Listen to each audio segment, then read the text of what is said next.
This week, we will be hearing about Abraham, our father in faith.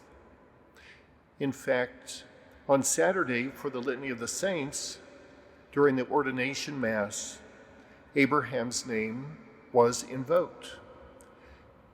And actually, if we look to the very beginning of Matthew's Gospel, it begins like this: the book of the genealogy of Jesus Christ, the son of David, the son of Abraham. Abraham became the father of Isaac, Isaac the father of Jacob, Jacob the father of Judah and his brothers. And Matthew will trace the genealogy from Abraham all the way down to Joseph, who is engaged to Mary. And the Gospel says the total number of generations from Abraham to David is 14 generations, from David to the Babylonian exile, 14 generations, and from the Babylonian exile to the Messiah, 14 generations. Abraham is our father in faith. He was obedient to God. God made a covenant with him, and we hear about that in our first reading today. Abraham, 75 years old, retired with his wife Sarai. They had it made. They lived in Mesopotamia. This is part of the Middle East that for centuries was green, with the Tigris and Euphrates rivers. Abraham was very wealthy, with great plantations and farmland, beautifully irrigated, many cattle, many sheep, many camels. But now God is saying, pick up, I want you to go to a new place. Sarai probably thought Abram was out of his mind. We're going to leave this beautiful place with water and greenery, and we're going to go to a semi-desert. Abram means the Father is exalted.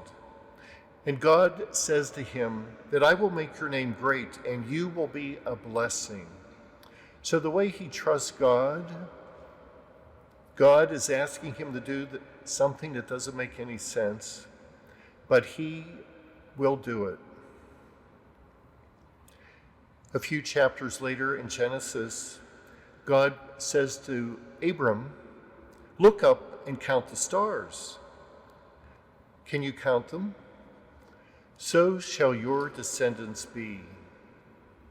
And finally, in chapter 17 of Genesis, God changes Abram's name to Abraham, to be the father of many nations. Sarai is changed to Sarah, meaning princess. Abraham trusted. They were in the desert, Abram and Sarai. It was noontime, very hot. That's the time when everybody would take a siesta. Everybody would get out of the heat. But now three men come walking, strangers, visitors unannounced. And Abram immediately gives them hospitality. Sarai prepares a great meal for them.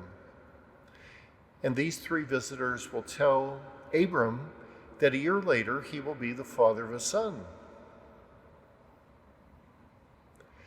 Well, Sarai was listening. At that point, Abram was 99 years old, and Sarai was 75 years old.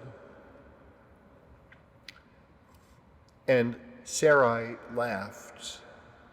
She was listening behind the tent. How could it be that I could bear a child when I am so old? Well, the son was born. His name is Isaac. And the name means laughter. Abraham is our father in faith because he trusted. And if we look at the genealogy, we see the names of many people who were unfaithful. Even David, the king, he was a murderer, an adulterer. And we can go one name after the other and see how defective they were. But God picked each and every one to be part of that lineage in blood, all the way down to Joseph, who would be engaged to Mary. But we call Abraham our father in faith because from him will be a new kind of family, not based on bloodlines, but on faith, trusting God. Jesus tells us over and over again to trust God's love and providence for us.